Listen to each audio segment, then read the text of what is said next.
Rádio e TV Brasil Espírita, iluminando consciências.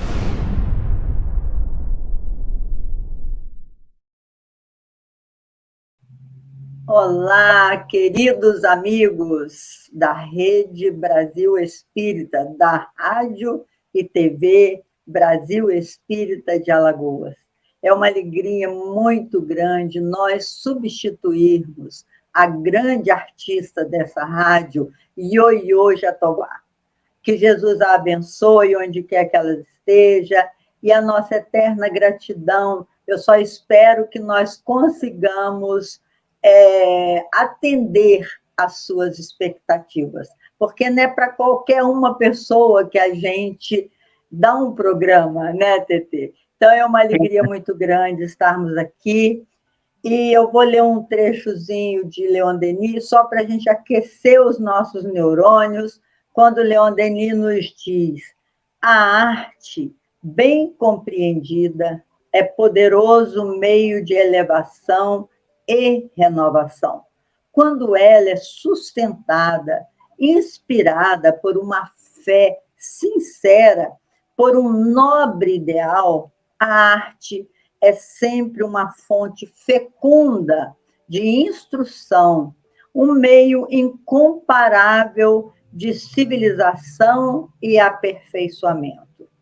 E nosso programa se chama Poesia, Expressão do Ser.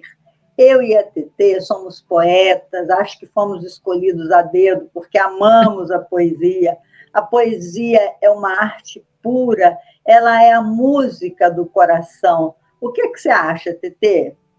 Por que você ama a poesia? Eu amo poesia desde pequenininha. Quando eu recitava: batatinha quando nasce esparrama pelo chão, mamenzinha quando dorme bota a mão no coração. Eu acho que muitos brasileiros se lembram disso, né? Que a gente tinha que decorar os versos. A poesia já é o alimento das nossas almas, né? Antes mesmo de virmos para a Terra, a gente já se alimentava da poesia espiritual. E é a vida, né, Leila? É a vida.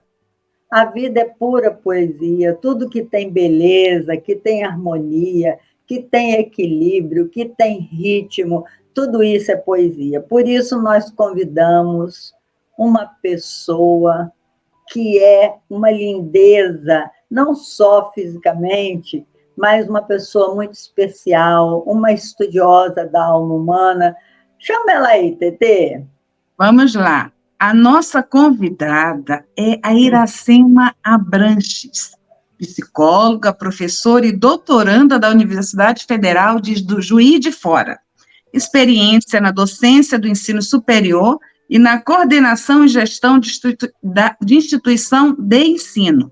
Atua como psicóloga clínica, organizacional e social, com atividade de pesquisa e intervenção. Desenvolve pesquisa que correlaciona a violência ao preconceito no trabalho, através do preconceito etário, o egeísmo ou etarismo, que vamos entender o que significam essas duas palavrinhas daqui a pouco, e é pesquisadora do Núcleo de Estudos sobre Violência e Ansiedade Social. Isso muito interessa ao público jovem que já está ansioso em ver a entrevista com a nossa querida Iracema. Eu tenho uma sobrinha que está já ligada lá do Maranhão, que quando esse programa for ao ar, ela vai ser uma das primeiras ouvintes, né? É a nossa querida Dani, que quer ser psicóloga. Eu disse, vamos ver a entrevista da Iracema Abranches, que você vai ficar maravilhada, né? Além do que, ela trabalha, né, nesse núcleo social da UFJF, né, Juiz de Fora, o Nevas. É espírita de berço, foi evangelizadora do Centro Espírita Vinha de Luz na década de 80. Participa de reunião mediúnica do Grupo de Estudos Espíritas do Centro Espírita Dom Pedro II, todos em Juiz de Fora. Terra abençoada, né? Seminha, como a conhecemos, sempre foi uma pessoa extremamente sensível às dores dos nossos irmãos. Sempre responsável e dedicada em tudo que faz, é de uma família linda, cuja mãe foi artista plástica e o pai um naturalista, porque ama os passarinhos, principalmente os beija-flores. E tem um filho lindo.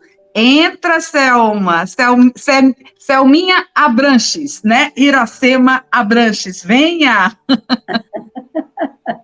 Elzinha, pronto, entrou. Entrou. Oba! Faz parte, ao vivo é assim mesmo, né? Então, bom, gente, eu não conseguia fazer aqui o que fazer para entrar, mas agora deu tudo certo, tá bom? Tá bom. Então, vamos lá, Seminha. Cumprimento os nossos ouvintes aí. A gente é uma rádio da web, tem 200 mil inscritos. É muita gente que está nos acompanhando nos N programas, né? São muitos programas. O nosso é Poesia e Expressão do Ser. E para nós é uma alegria muito grande ter você para falar sobre esse tema tão maravilhoso que é o estudo da alma humana e que é uma verdadeira poesia, o ser humano, né? Por pior que ele seja, por pior que ele se apresente, ele é um ser singular, um ser único. E você, como psicóloga clínica, qual que você acha o seu maior desafio? Qual é o seu maior desafio? Bom, Leila, primeiro eu quero agradecer demais a possibilidade de estar aqui com vocês. Achei a iniciativa, esse programa, a iniciativa da própria Rádio e TV, maravilhosa, porque é uma forma de levar às pessoas conhecimento, conforto, acolhimento e estudar um pouco do que nós somos, né? Do ser humano, como você falou, que é tão infinito. Muito obrigada, viu? E oi para todos os ouvintes e participantes desse programa tão bonito. Bom, o desafio de ser psicóloga clínica, eu digo que é um desafio de ser psicóloga, porque a clínica, ela desde muito tempo, ela é vista como elitista, sabe? Como só para as pessoas que podem pagar, só para as pessoas que têm algum conhecimento maior. Isso não é verdade. A gente tem que ter a psicologia acessível a todo mundo. Todos nós precisamos desse contato com a psicologia. Então, isso está mudando de um tempo para cá.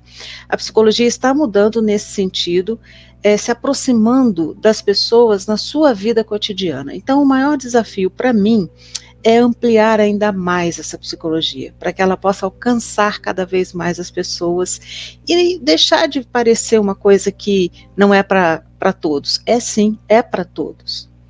Né? Então, e fazer com que as pessoas percebam que a saúde mental, emocional, psíquica, ela é tão importante quanto a saúde física. Ela nos sustenta. Então, seria isso, Leila. Tetê, vai perguntar aí a segunda? Vamos lá. A sua pesquisa sobre a violência correlacionada com o preconceito, você poderia explicar ao ouvinte, né? O que quer dizer ageísmo e etarismo, Sema? O que pode ser isso? Né? Picotou sua voz, Tetê. Hoje está um dia assim muito legal, né? Não se preocupe não, que faz parte da brincadeira. Não tem problema, a gente vai resolvendo tudo, né? Isso. Olha, a gente sabe que a gente está envelhecendo mais, né? Estamos vivendo mais. Então, isso já é um fenômeno na Europa há mais tempo que no Brasil, mas a gente está vendo isso também acontecendo aqui agora e no resto do mundo. Então, com isso, a gente tem mais pessoas mais velhas trabalhando, convivendo socialmente, né? Participando de atividades sociais em geral.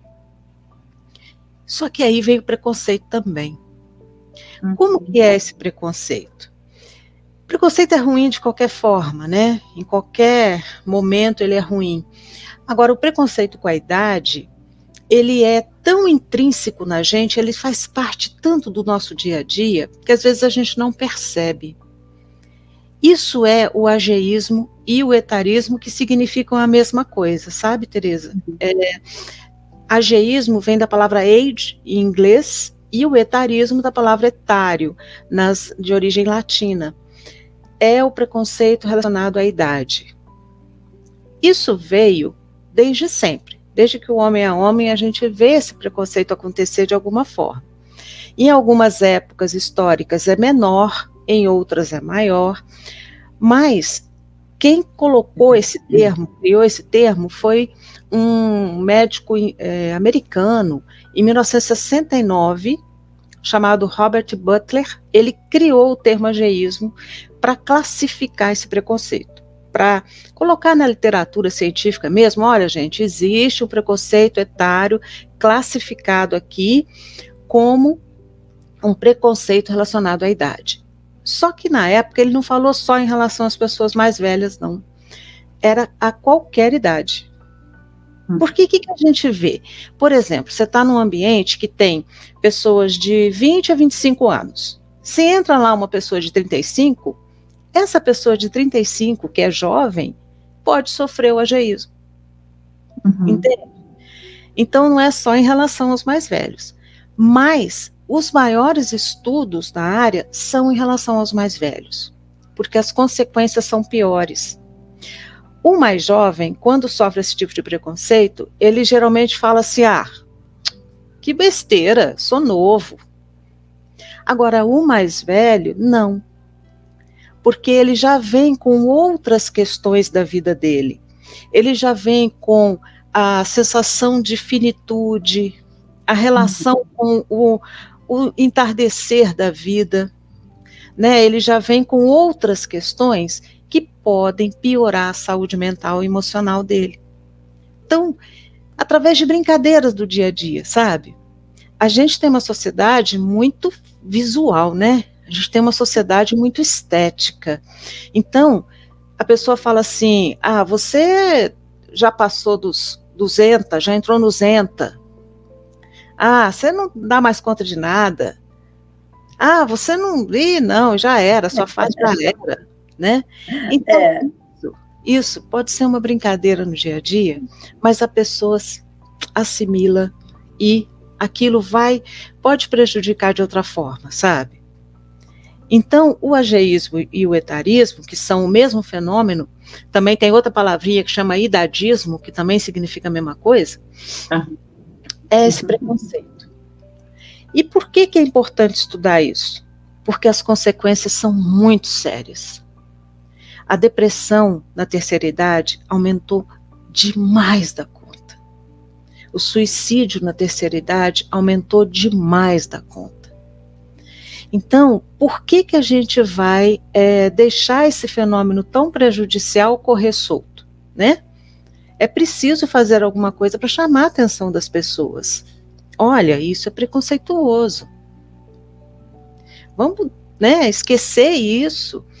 Porque... Ô, Seminha, você está dando uma boa ideia, sabia? Porque a gente muitas vezes é chamada a atenção, porque você fala do negro, às vezes, de forma pejorativa, às vezes você fala do doente mental, às vezes de forma pejorativa, e dos velhinhos ninguém acha ruim, né? Pois é. Então, foi muito bom você fazer esse estudo para mostrar para as pessoas que os velhinhos também têm coração, que não pode ficar sofrendo esses bullying, não. Não. Fala assim, cala a boca que o seu tempo já passou. Quantas vezes eu já ouvi isso? Até dos meus próprios filhos.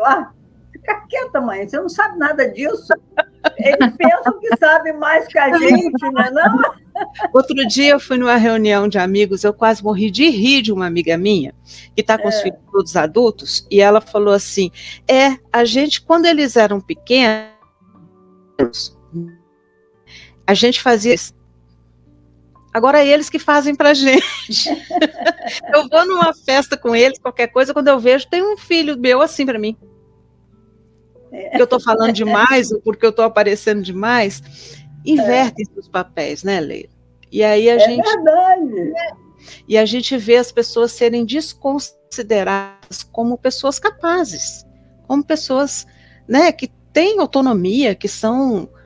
Se você, porque o ageísmo ele tem dois jeitos de acontecer. Ele pode ser benevolente ou hostil. O hostil é a agressão. É agressão mesmo, é falar, cala a boca, que você não sabe nada, né? E o benevolente é o coitadinho do velhinho. Esse é horrível também. É horrível. Porque horrível. A pessoa fala assim, chamando todo no diminutivo, né? Vem cá, meu amorzinho, não sei o quê, pequenininho. Isso enche o saco também, né? É assim. Então, assim, essa coisa, né, de coitadinho, infantilizar, né? E é preciso falar para as pessoas que isso é diferente de tratar bem. Tratar bem todo mundo merece, né? Vou tratar bem uma pessoa mais velha é diferente de ageísmo benevolente. O ageísmo benevolente é quando eu ponho essa pessoa no lugar de criancinha, de incapaz, de inútil. Entende? Então, por isso que é importante. E a gente vai ter mais tempo de trabalho na vida. E aí, como é que fica? É importante. Como é que ficam essas pessoas no mercado de trabalho? Sofrendo? Não, por quê? Né? Então, verdade. Por isso que eu estou fazendo esse estudo, sabe? Já trabalhei... Muito bom. Muito bom. Você devia até fazer palestras sobre isso. Nas minhas palestras eu vou incluir esse ageísmo, que eu falei, gente, chega de tratar as pessoas mais velhas como se fosse criancinha, como se fossem incapazes, fazendo bullying. Até meu marido faz bullying comigo. Agora eu vou falar, para de fazer bullying comigo. Isso mesmo, pode falar, que isso tem nome. Isso tem nome, chama ageísmo. E tem uma outra coisa, é porque nós temos tantas perguntas, Semente. Não, me segura, senão eu vou falando, tá? Não, mas está muito bom, porque as pessoas têm que tomar conhecimento desses atos que já estão tão assim arraigados na sociedade, que a pessoa tem que dizer, poxa, eu faço isso inconscientemente, mas, né, no meu dia a dia, no falar, é a maneira de você dizer, né, porque tem gente que em determinada idade não aceita mesmo ajuda nem do seu cuidado, entendeu? Quando você quer deixa eu lhe dar a mão para descer, a pessoa já se sente... Então, também tem isso, né? Então, você já não sabe mais nem como agir. E isso é importante porque é uma idade que precisa realmente desse trabalhar. É muito interessante esse enfoque. Porque a gente tem mudanças fisiológicas normais do envelhecimento, né, gente? A gente não consegue subir uma escada correndo, a gente não consegue, tem o equilíbrio modificado. Então é preciso prestar atenção nisso e aceitar essa modificação, porque ela é real, ela existe, e respeitar. Mas isso não quer dizer que você é menos pessoa por causa disso. Né? É verdade. E tem uma coisa que Rita teve um dia com uma amiga minha, me contou, falou assim, Leila, eu estava na fila lá do banco, e aí o rapaz falou assim comigo, ô tia, seu lugar não é aí não, é naquela fila lá. Eu fiquei danada com ele. Eu falei, você sabe a idade por acaso? Eu falei assim com ele. Pois é, porque fica pejorativo, fica agressivo, Fica agressivo. Então, nós temos uma outra pergunta aqui, que você fala sobre a violência e a ansiedade social. A ansiedade social se transforma em violência ou é a violência que tem trazido essa ansiedade social? Explica a relação da violência e a ansiedade social. Bom, isso aí é o seguinte, os transtornos de ansiedade, eles são vários. Tem o transtorno de ansiedade generalizada, o social, o síndrome de pânico,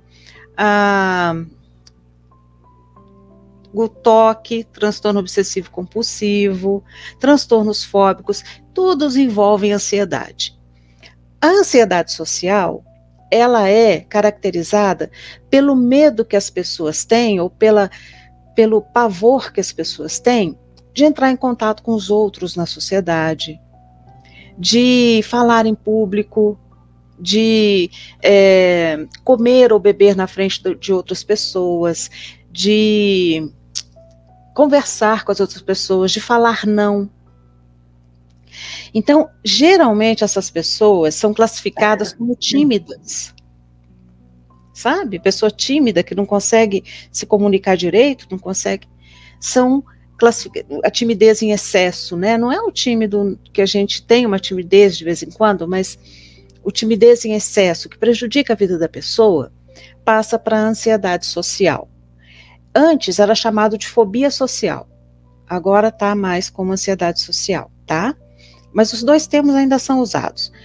Agora, isso junta com outras manifestações da ansiedade. A violência, ela vem se a pessoa se agride, né,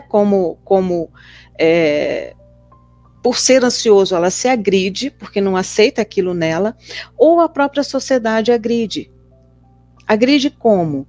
Isolando essa pessoa, não considerando como bons profissionais, sabe? Deixando à margem da sociedade, né? O núcleo de pesquisa que eu faço parte, ele tem estudos em violência e em ansiedade social. A violência que se estuda lá no núcleo é entre parceiros íntimos, por exemplo, sabe? A violência entre casais, entre parceiros íntimos. A violência, no meu caso, da minha pesquisa, a violência no trabalho, através do preconceito, violência de cyberbullying, de jogos, violência na escola com o bullying, violência do assédio moral no trabalho. Então, como que essas relações, elas são construídas através da violência e o quanto de ansiedade que isso gera, né? A gente está vivendo, como a gente comentou antes aqui, num mundo ansioso, né, gente? Tá todo mundo com ansiedade gritando, principalmente no momento que a gente está passando. Né? A pandemia veio trazendo essa questão, deu uma acentuada nisso, né? Os próprios ansiosos sociais, na pandemia, eles tiveram uma certa, por observação, não é nada científico, mas uma certa tranquilidade por se comunicar pelo computador. Porque vocês já viram que a maioria das pessoas se comunica pelo computador, mas com a câmera desligada? Uhum. Né? Porque aí não se expõe. Né? Então, o ansioso social, ele precisa dessa exposição, treinar essa exposição, porque senão ele vai ficando cada vez mais isolado, mais fechado, mais quieto, e isso traz mais sofrimento. Você sabe que tem uma amiga minha, é bom a gente dar uns exemplos assim, que ela, quando na pandemia, eu liguei para ela e botei a câmera para a gente se falar, que muito tempo que eu não via o rosto dela. Ela falou: Leila, desliga isso aí, eu não quero mostrar minha imagem, não. Você desliga aí que eu também não quero te ver.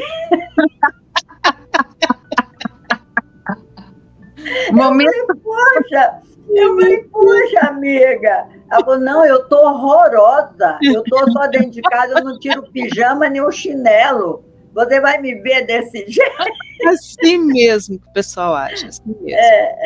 Então, esse nível de ansiedade a gente vivenciou em muito. Sem falar que na pandemia, eu com o Zé Luiz, nós perdemos 15 amigos. Não foi pouco, não. Isso, Leila. Deu um nível de ansiedade tão grande que, de repente, a gente começou a querer ver os amigos. Né? Vamos ver fulano de tal como é que tá, ciclano como é que tá. E aí a gente esbarrava com isso. Olha, desliga essa câmera aí. Vamos falar só de voz. Não, mas é assim mesmo. E tem gente agora que está tendo dificuldade de sair desse esquema também. Né? Não quer voltar para o presencial. Também Sim. Por causa da ansiedade, né? A questão, por exemplo, da tecnologia trouxe muita ansiedade para as pessoas mais velhas no início da pandemia. Porque a gente é de uma geração que não nasceu com computador, né, gente? Nossa, não. Olha, você é mais nova, mas eu sou do tempo do orelhão e do telefone, tá? Eu também. Né? Então a gente teve uma construção de tecnologia aí muito grande. Violenta. Agora, a forma de ver o mundo da gente é diferente da pessoa que já nasceu no computador. É mesmo. Então muda TT, tudo. vai para outra pergunta. Mas eu tô só querendo mais dar um apertozinho nela a respeito dessa ansiedade social, que nem eu sabia disso, né? Eu agora me deparei com esse termo e você começa a ficar assim, meu Deus, uma pessoa que tem essa ansiedade social, qual seria, assim, a tua orientação inicial para quem está te escutando e a gente pode abrir uma porta, uma janela, que seja, né? O que você orienta nesse sentido?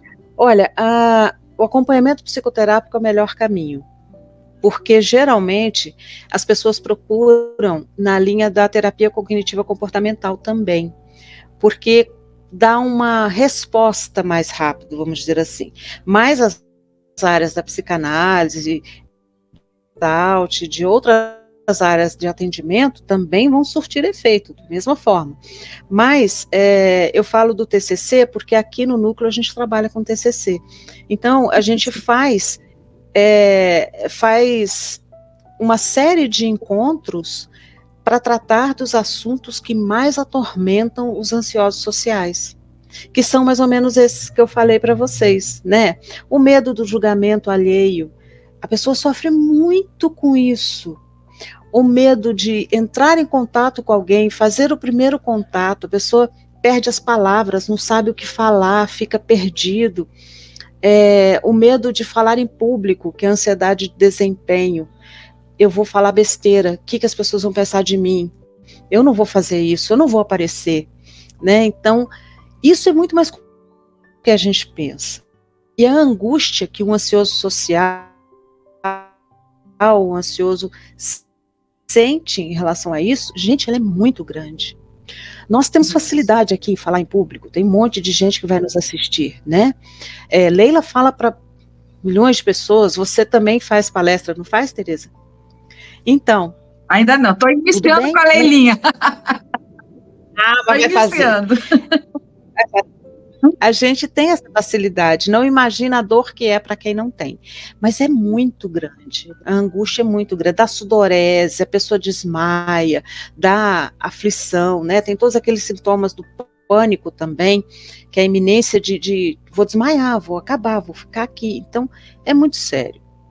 Então o tratamento psicoterápico, ele é o caminho, sabe? Existem pessoas que envolvem outras doenças, o que a gente chama de comorbidade, como depressão, como é muito comum a depressão e a ansiedade andarem juntas, como síndrome do pânico, outros quadros clínicos, que às vezes precisa até de acompanhamento psiquiátrico também. Cada caso é um caso. Então é preciso procurar, sim, uma avaliação, porque o sofrimento não é pequeno. Eu sei, eu estou entendendo. A gente tem que gritar e pedir ajuda. Eu sempre falo para os meus amigos, e a TT, que a TT tem um grupo de meditação que ela dirige há mais de 6 anos, do qual eu faço parte, que é maravilhoso. E a gente sempre esbarra com essa dificuldade humana mesmo. As pessoas muito carentes, com uma necessidade enorme de serem ouvidas, né? E esse trabalho é maravilhoso. Agora, eu queria te perguntar, Seminha, como é que você descobriu que gostaria de ser psicóloga? Quando te deu esse estalo, assim? Leila, eu pensava que eu ia fazer medicina. Eu me lembro. Você lembra, né? Eu lembro, Mas essas coisas que a gente sabe que não são por acaso, né? Aliás, nada é por acaso na nossa vida, né?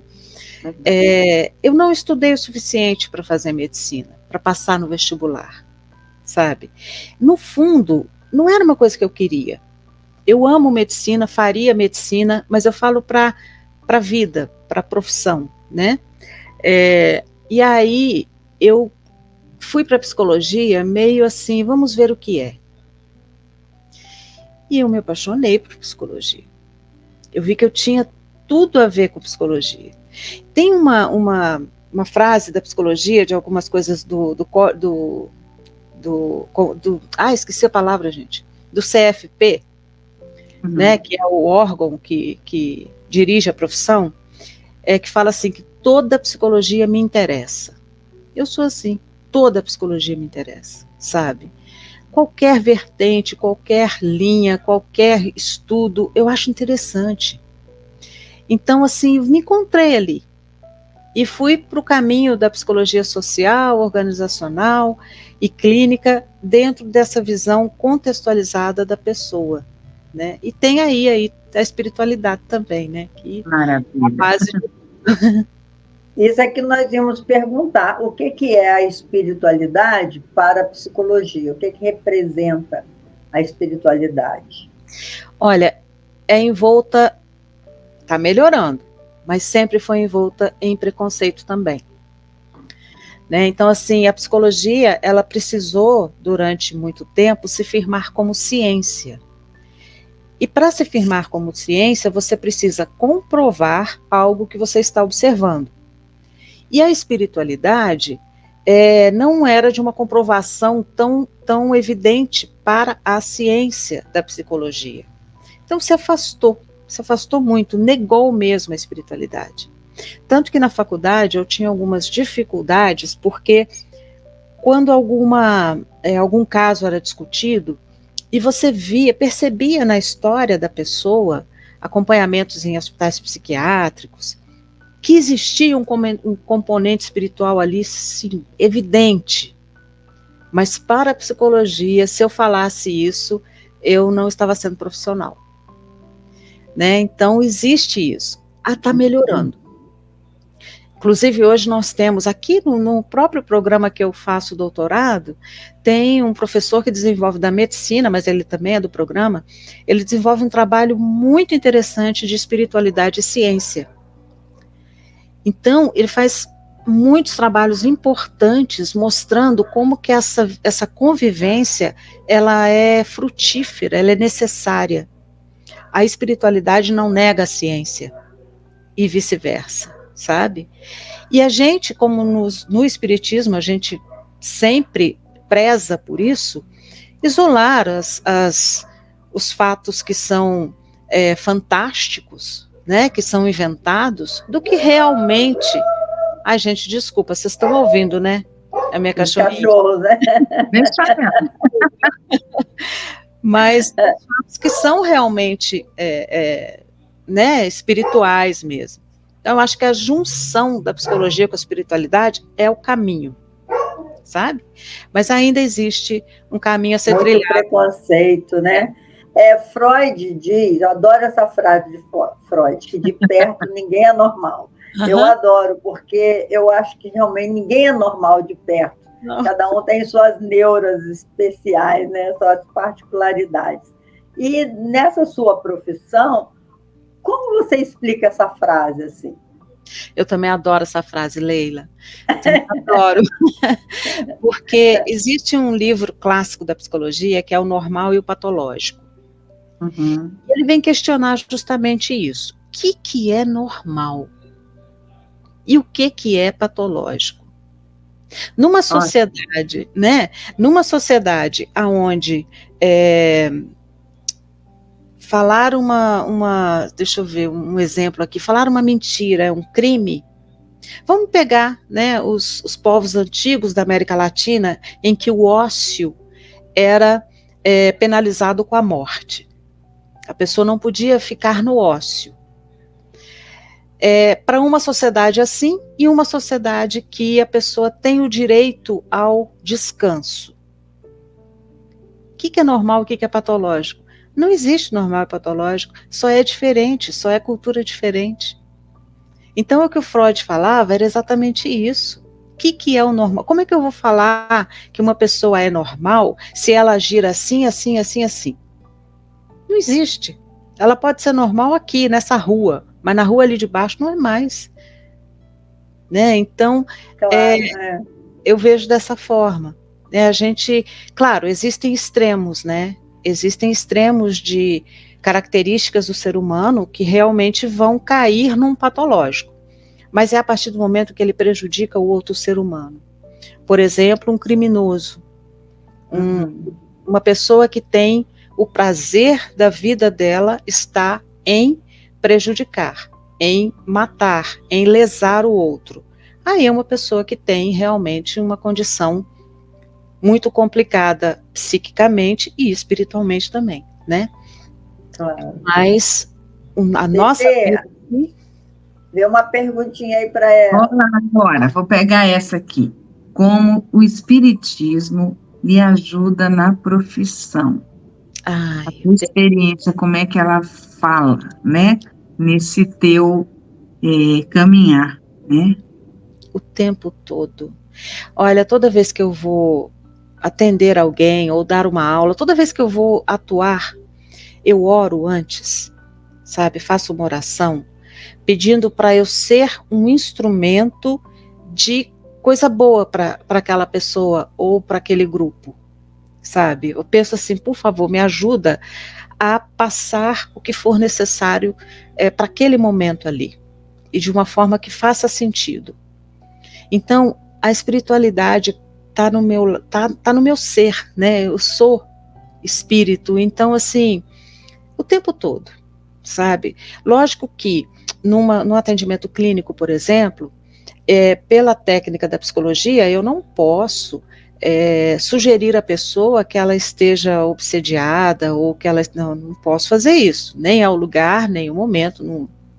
Mas a oração em mim pede ajuda nesse sentido também, sabe? A profissional da psicologia vai atender dentro dos preceitos da psicologia, mas a espiritualidade vai orar para que aquela pessoa consiga outras soluções na vida dela também.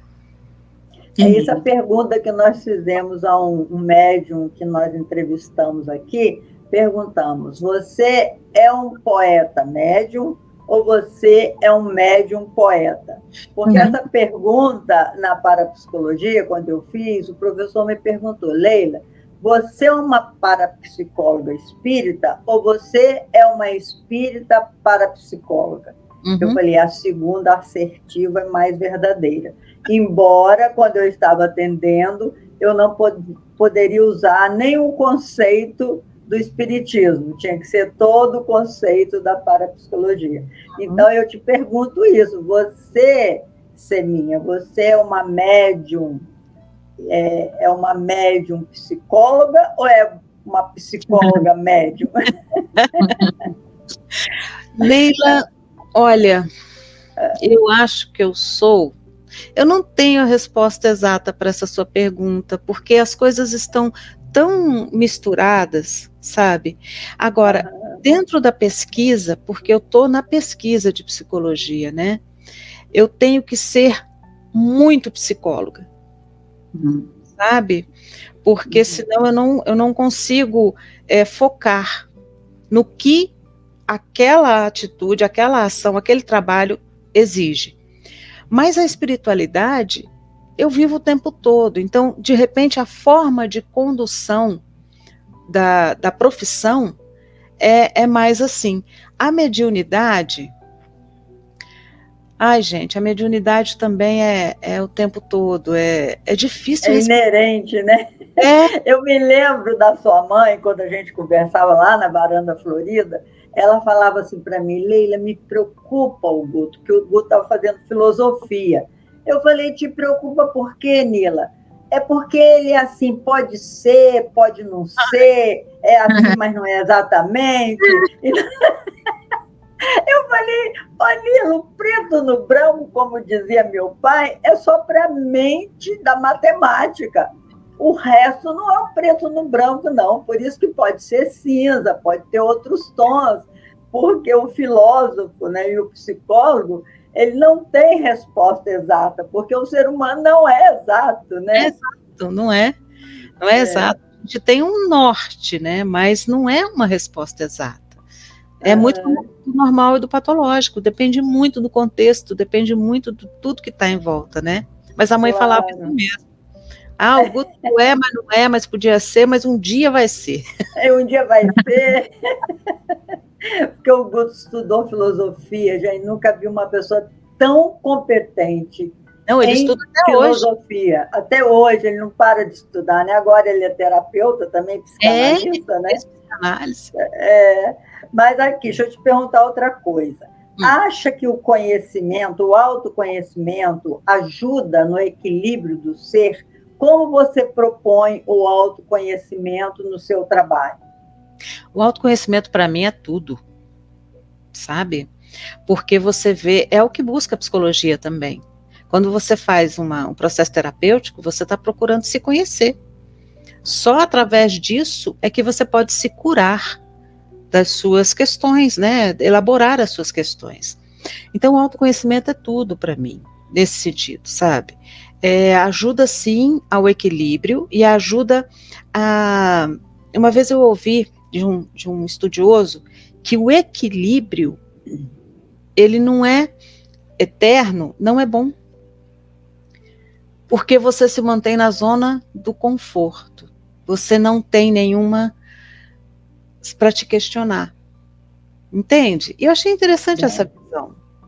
Porque a gente não consegue ficar, por mais que a gente procure e se autoconhecer, a gente sempre se surpreende. Né? Isso é evolução. Isso é o nosso caminho. Nós nunca estamos prontos. Então, a busca pelo autoconhecimento, para mim, mais uma vez, né, ao encontro do espiritismo, é eterna e é algo que realmente pode nos equilibrar para o desequilíbrio. É verdade. E a beleza... Para o desequilíbrio. Essa daí, pronto. Eu me senti assim, toda em blocos. Acabou de criar uma definição, ó. E a partir daí também a gente vai já fazer um gancho. O que você tem a dizer sobre a saúde mental e a espiritualidade? Também são fatores vitais para você viver uma boa educação espiritual. Eu percebo que existem pessoas que, ao invés de melhorarem a saúde mental no contato com a espiritualidade, elas pioram. Porque não estão em contato com a espiritualidade de uma forma saudável. Ou de uma forma estudando, sabe? Então, é um limite muito perigoso. Então, quando você vai estudar a espiritualidade, é preciso que você também acompanhe com isso a sua saúde mental.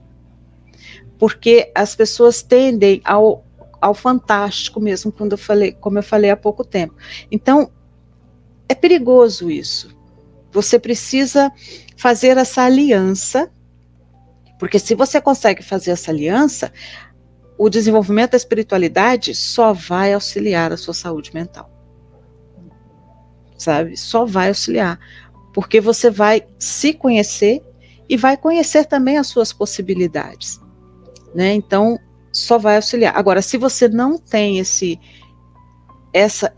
limite, não é limite, mas essa preocupação, você pode ter problemas com a sua saúde mental. Então, eu vejo que é importante prestar atenção nisso, sabe? Porque muitas pessoas entram como um modismo, né? Na meditação mesmo. Tem muita gente que vai porque é moda. Mas a meditação é uma coisa séria demais da conta. Você entra em contato com áreas da sua consciência que você não entra normalmente no dia a dia. Não é? Então, é um exercício muito sério e a pessoa precisa estar preparada para isso. Então, quem vai só por modismo pode ter problemas. Entende? É esse alerta que eu gosto de fazer. É porque o contato com a espiritualidade, através da mediunidade, que todos nós somos médiuns, né?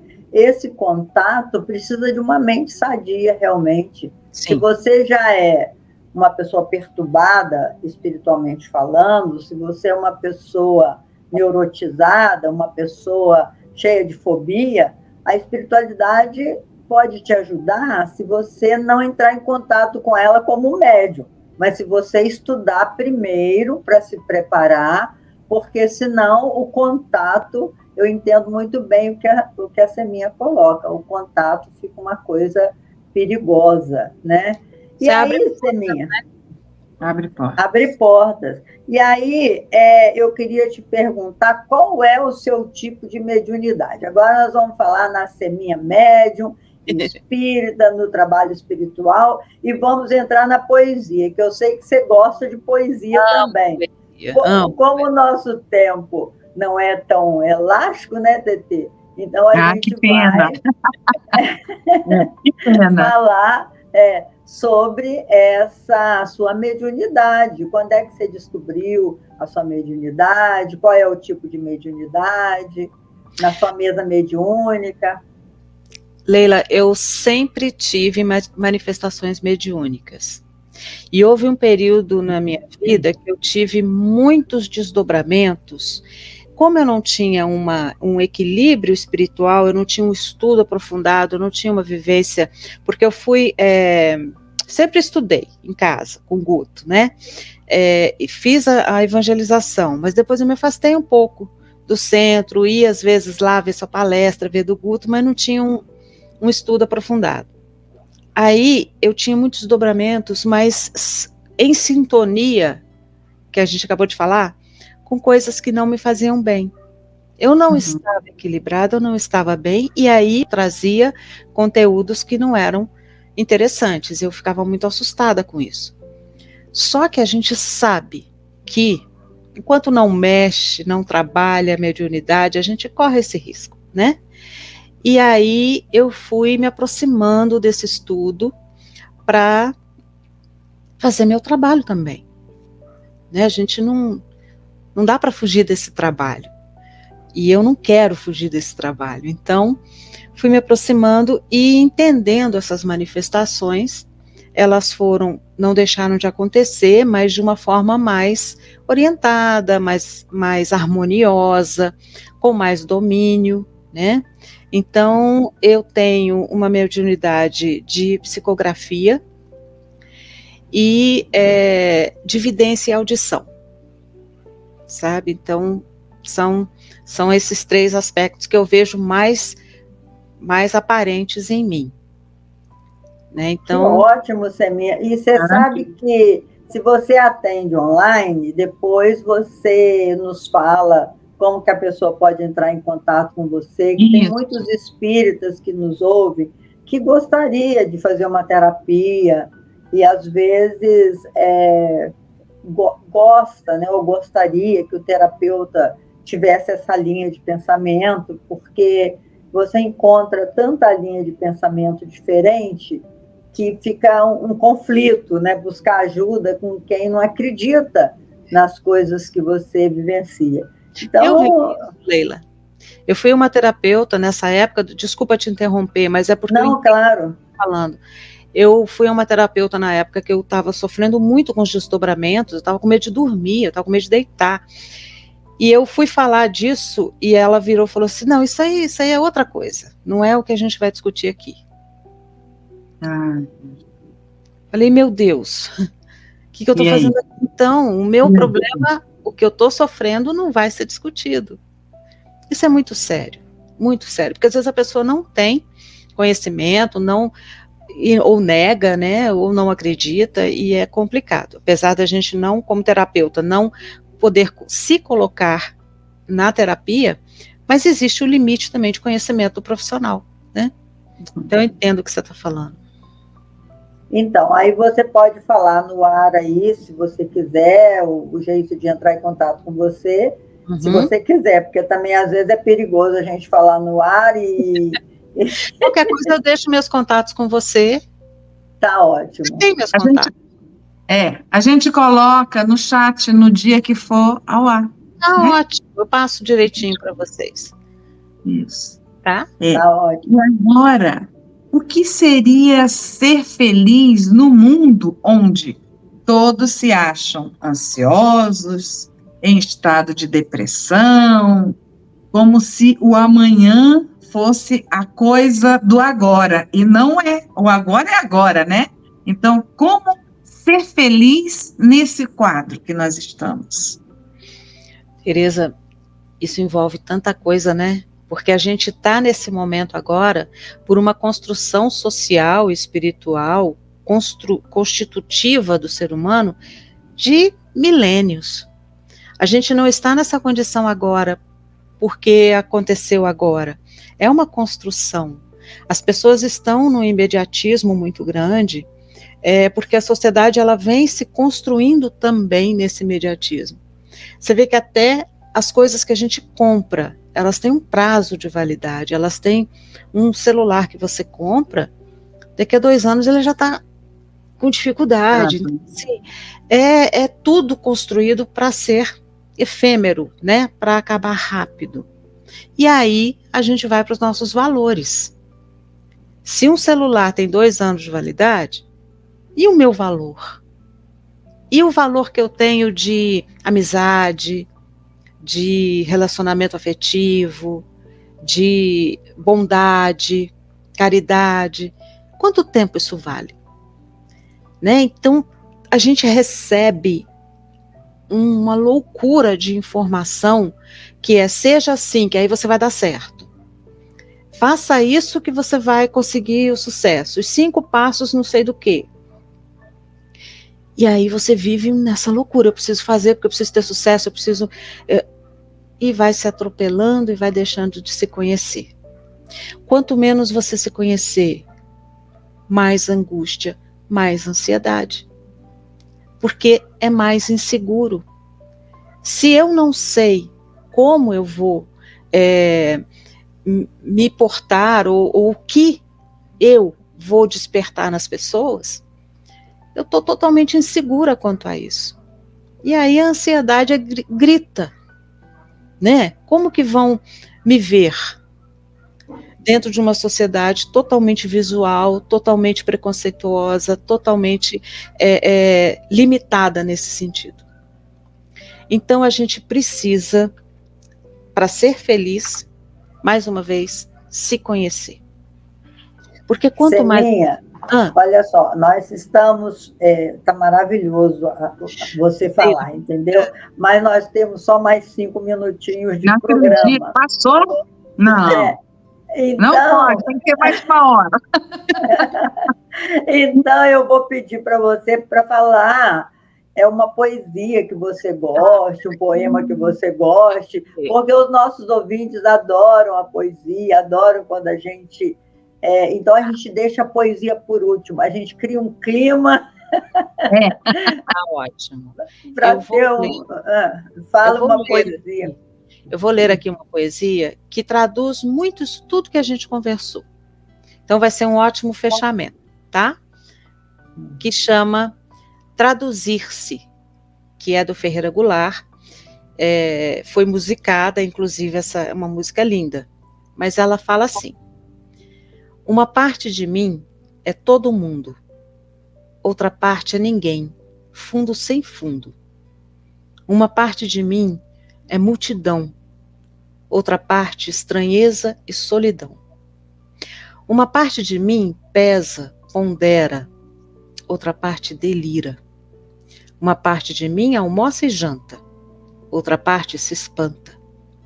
Uma parte de mim é permanente, outra parte se sabe de repente.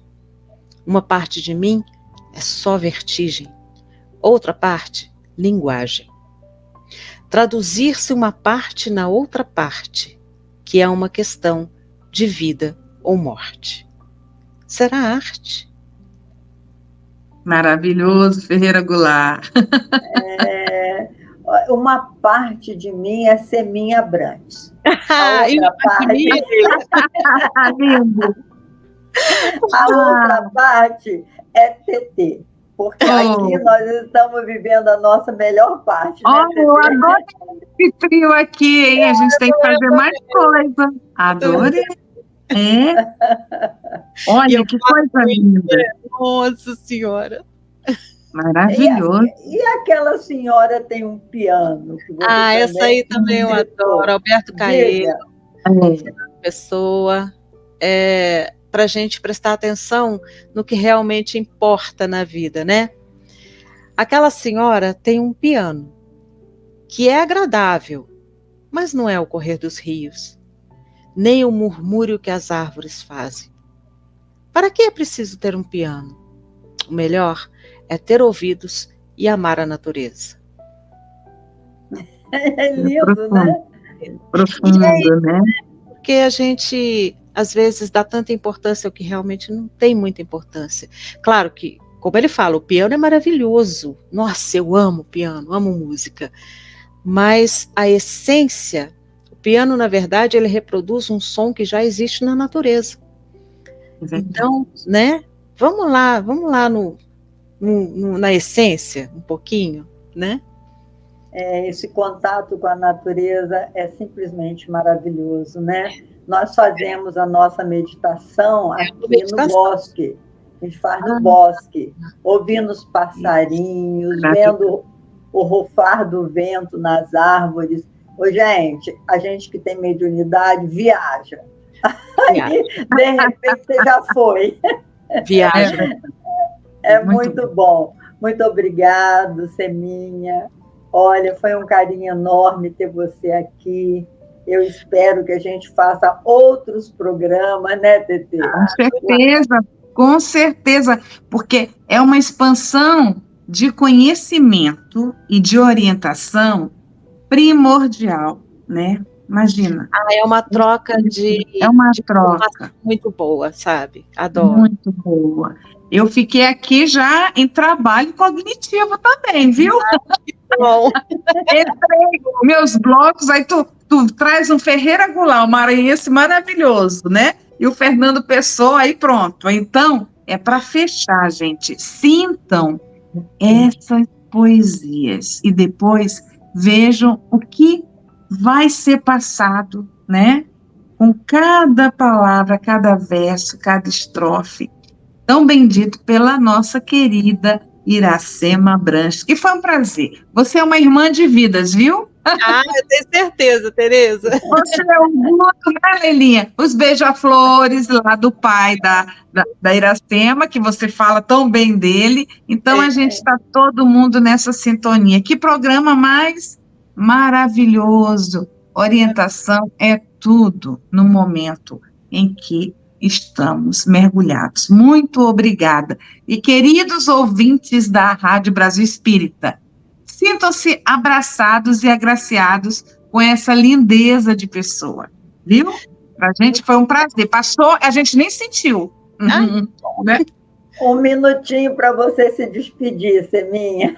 Gente, muito obrigada. Vocês já falaram tudo. Foi um momento muito precioso para mim, viu? Quando Leila fez o convite, eu não esperava que fosse tão delícia, Leila. Muito obrigada, tá? E parabéns pelo programa mais uma vez e um abraço em todo mundo.